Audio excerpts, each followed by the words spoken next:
Matsalane Mamabolo, South Africa's most successful soccer writer. You Pirates fans were looking for Rulani to come. You guys are unrealistic. Rulani Mukwena, Pirates. 3 times winner of Premiership Soccer Writer of the Year and 3 times winner of the Sports Writer of the Year. Good morning and welcome to Inside SA Soccer with Brad Jakes. It's a beautiful morning and I have Roger Disa, my favorite, I call him my favorite goalkeeper. He knows why. Roger is actually at the airport on his way to Oman. If you follow South African football, you would have heard that Roger is yet again going to be with yet another national team. Roger Disa, good morning and welcome to Inside SA Soccer. Hi, good morning. Great to be with you. I haven't spoken to you for a while. It's been a while. It's always good to see you. Yeah, it's been a while. Listen, national team number what? 20 now, I think. You're going to Oman. Number 6. The 6th one. It's I think more importantly, it would be nice if we could pull a rabbit out the hat and qualify this Oman country to the next World Cup. I think that will be the real test for us. But it's going to be a tall order, but we're going to have a go. But it would be fantastic if we can achieve that. But always good to arrive at a country and obviously help and contribute and coach some top players once again. Yeah, I mean, look, this came to a lot of us, and I'm sure to you as a bit of a surprise. You were with Cape Town Spurs. The hope was to bring them back into the elite league. And then boom, as usual, your good friend Carlos calls and says, another national team. Have you guys been talking about this for a while, or is it something that just happened, as I say, just like that? Oh, funny enough, we had talks after we left Qatar. We had talks with a few other countries, and that was bigger possibilities. That didn't transpire, but it has been quiet for a while. I think Carlos maybe and even was going to pack it in, I would imagine, but and then all of a sudden, it was very, very sudden. We got a call, and Carlos called me. He said that Oman had called, and we had to make a quick decision, and we made a decision within a couple of days. But it was very, very sudden. I'd already thought about staying home and sort of getting involved into a long-term project with Cape Town Spurs. I had spoken to Ari for a couple of months already.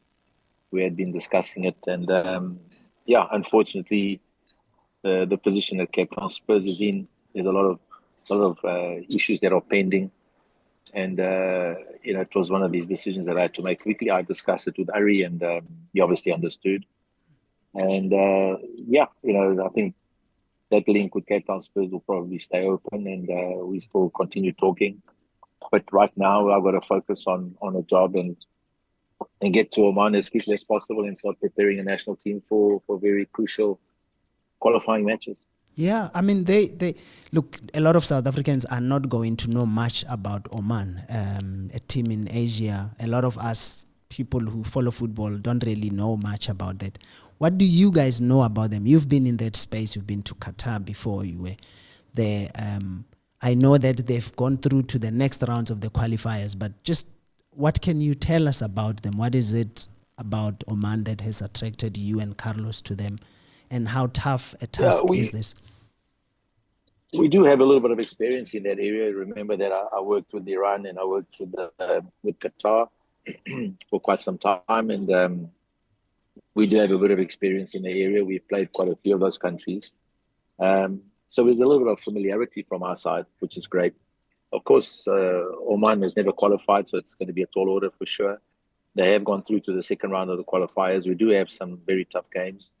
We've got to try and finish second in the group to make it into another playoff game. So it's going to be a massive ask. I mean, we in the group with Qatar, which is obviously favourites in our group. And it will be tough. I mean, the football is, I wouldn't say it's similar to the South African football. It's a little bit more more tactical and a little bit more rigid, if you want to call it that.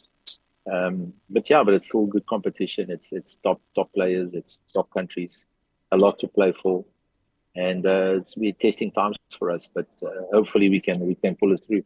Yeah, the players who play for the national team, where do they play their league? Most of them, where are they based? Yeah, you'll find that most of the players that play in these countries all play domestically, which makes our job a little bit easier. Where most of the players are playing around, like Qatar, for example. All the players were based in Qatar. They all played in the Qatari league, so it made our job a lot easier. Where we could monitor all the players daily.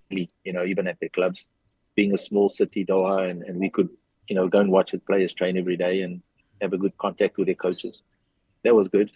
It will be a similar scenario in Oman. I think 95% of the players are all based in Oman, so we'll be able to monitor all the players and possibly call them into training camps and keep an eye on them. Obviously, it was very different with Egypt and Iran, where basically half the team was based in Europe, which made the job very difficult. But I think we'll have to try our best and try and monitor the players as quickly as we can. We do have a bit of time. The crucial match is only in October, so we do have just over a month to monitor the players and keep an eye on them and go and watch them play and train. And hopefully we can put the best team out there and give the country a real go. Yeah. I mean, how long is the contract? The World Cup is, of course, next year. Have they given you just for the World Cup, or is it past that? No, the agreement is just basically to qualify the team right now, up till the end of the qualifiers. It is open afterwards, but, we committed, up until November, until the qualifiers end. That's what we committed for. It's after that, you never know. If we do qualify, I'm sure they have an extension and agreement already, and obviously, we'd like to go all the way to USA. But right now is, we just got to focus on one thing at a time, and obviously right now is to qualify the team and hopefully we get a positive result in the next match. Yeah, I mean your relationship with Carlos, it stretches to way back in 2002. I think when we played in Mali. When you guys started, why are you guys as close as you are? That working relationship, because continuously, whenever he's with the national team, you are his right hand man. It's quite interesting. We're not as close as a lot of people think we are. It's very much a working relationship. It's I think he believes in me and he trusts in the work that I do. And hence that's why he keeps calling me and he keeps asking me to assist him. He's thrown me in the deep end a couple of times when he does a lot more traveling and he spends a lot less time. And he leaves me in charge, which is great, but sometimes difficult. But it's not as close as you think. A lot of people say your friend. I don't know so much about our friendship. I think it's a working relationship more than anything. It's hard work. He's a massive worker. He's very disciplined. He works extremely hard, and he expects everybody to do the same. He passes on a lot of responsibility, and he just does his thing, and he walks out, and he lets Roger get on with the job. Which is something I've learned to do over the years, and that's the way it is. I think he likes it that way, and so far it's worked for him. So we'll keep going. Yeah, and for you, I mean, does it work? I mean, I'm thinking that experience, like you say, Iran, Qatar, you did Egypt, now you're doing Oman. Is this working for you? Are you gaining so much that there are times when you may be thinking South Africa's national team? Absolutely. It's, those opportunities. I mean, I think if you ask anybody, you want to coach Mo Salah or do you want to coach Taremi and Sardar and all these great players that have come through us? Of course, yes. I mean, I look at a guy like Mustafa, and the guy was just arrived at Man City, and he's a superstar. And I remember Carlos and I, going to Germany to watch him play, and he was undecided as if he was going to play for Canada or Egypt. And we obviously convinced him to come to Egypt. And look at him now; he's now got all the way to Man City. He's one of the superstars. So those opportunities wouldn't have come by if it wasn't for the situation. So it has been great, travel the world, participate in another World Cup.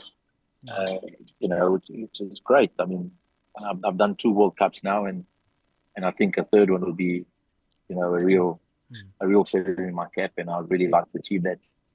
If not, it's not the end of the world. 2 World Cups is not a bad not a bad career to be at. So yeah, but we keep on trying to achieve and keep on trying to do different things and go game by game. I mean, this one comes on the back of a very difficult period for you when you tried to help save Cape Town City from getting relegated. Tell me about that experience. I mean, you've coached Wits. They got demoted.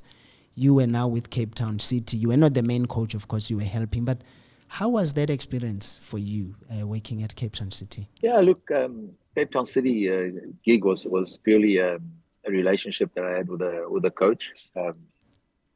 So Diogo Peral is a good friend of mine. He's been a friend of mine for many, many years. And when he got thrown into the deep end, he called me and he asked me if I could come and just help him and just guide him, whenever if he needed any assistance. So my role there wasn't. I wouldn't even say it was an assistant coach because Lebo was more than capable of doing that, and he's a very good coach as well. So my role was just basically to sit behind Diogo and just keep him focused and on the job at hand, because it was going to be a very difficult job, and we did. We kept him going. We kept him going until the last game of the playoffs. So it was a tough ask for him and the whole club. Joining the team with 5 games to go was very difficult. But I think Diogo, he did the best he could. With the material he had and what he had to fight with.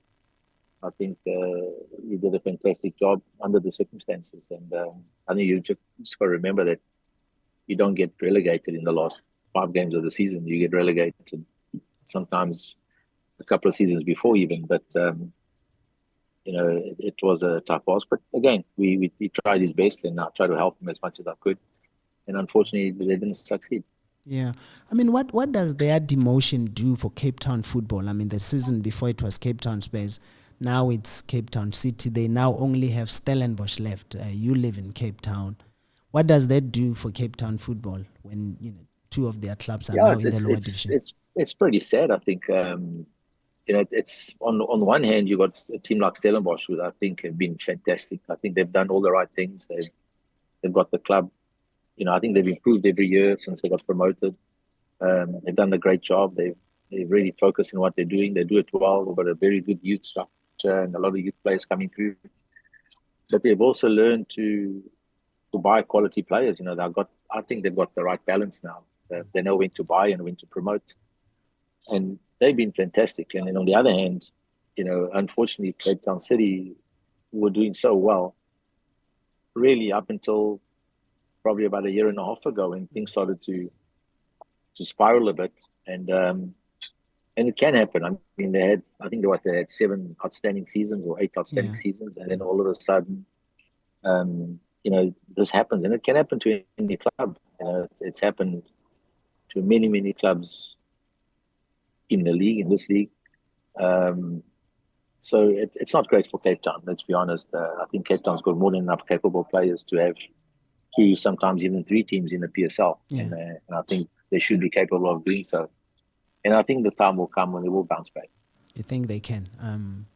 I mean, based on you've been with them a little bit, do you think Cape Town City, they have what it takes to come back? I'm losing you. Sorry. Is it? Yeah. Salani, I can't hear you clearly. Can you repeat that one? Sure. No, I was just saying, do you believe Cape Town City have it in them to come back? Absolutely. I think for sure, I think they have enough to bounce back. They've got a very good youth structure. They've got some great young players.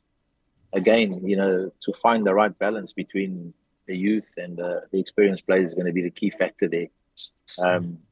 You can't just keep on throwing all these kids in all the time and hoping to survive, because I think many, many clubs have done the same mistake. I think you need the metal in between that youth to get the team back up and to keep the team up, which is another factor. So, but I think they will. I think they know enough about the game. They've got experience about South African football, and they will bounce back. I don't know when, but I think they will. If not in the first season, I expect them to bounce back soon after that. Yeah, Roger. I mean, we are speaking to you being on your way to Oman. Just this whole, lately we've seen South African coaches going out of the country. Pizzo went to Egypt, then he did Saudi Arabia and Iran and Tehran. Yeah. We have Fadlu Davids doing very well out in Tanzania. You going out. Do you think you guys are, inspiring other coaches to just be open-minded and now start going out there? Should South African coaches consider that? I don't see why not. I think, having worked, obviously I did Egypt and Iran and Qatar and so on. I mean, I've seen so many South Africans in these countries, and not just football coaches. I see them in all sort of, all different jobs. I mean, from doctors to pilots to mechanics to electricians to security guys to whatever. And there's South Africans all over the world that are working. So why not, why not football coaches? I think we got a fantastic work ethic. I think the world knows that. And I think, we're starting to show that even in football, we can do it. Of course, we've had cricketers and rugby coaches traveling all over the world, even athletic coaches traveling all over the world. For example, when I was in Qatar, just in Aspire alone, there were so many South Africans, from physiotherapists to doctors to athletics coaches, rugby coaches. And nobody really spoke about those guys, but unfortunately, the soccer guys get a bit of the limelight. Yeah, sure. So why not? And I think we're just as good as anybody else. I think, I think we go back because perhaps because our national team hasn't done that well. We haven't been able to break out. But I think once our national team starts qualifying regularly for African competitions and World Cups, I think it will, South African coaches will expand even more. Yeah. Roger, thank you so much. All the best in Oman. We'll keep in touch with you just to find out how you and Carlos are doing out there. Absolutely. Thank you very much. And please stay in touch because that's my way of feeling at home. And I don't miss home too much. Eh? Yeah, we'll do Cheers. that. Thanks so much. Cheers. Bye-bye. Bye-bye. Yeah, that's Roger Disa. You all know him from a Vets coach. He coached Santos. He coached Cape Town. See, he coached a lot of clubs. He played for Moroka Swallows. That's the Roger Disa I know. A great goalkeeper for Bafana as well. Thank you so much for joining us here on Inside SA Soccer.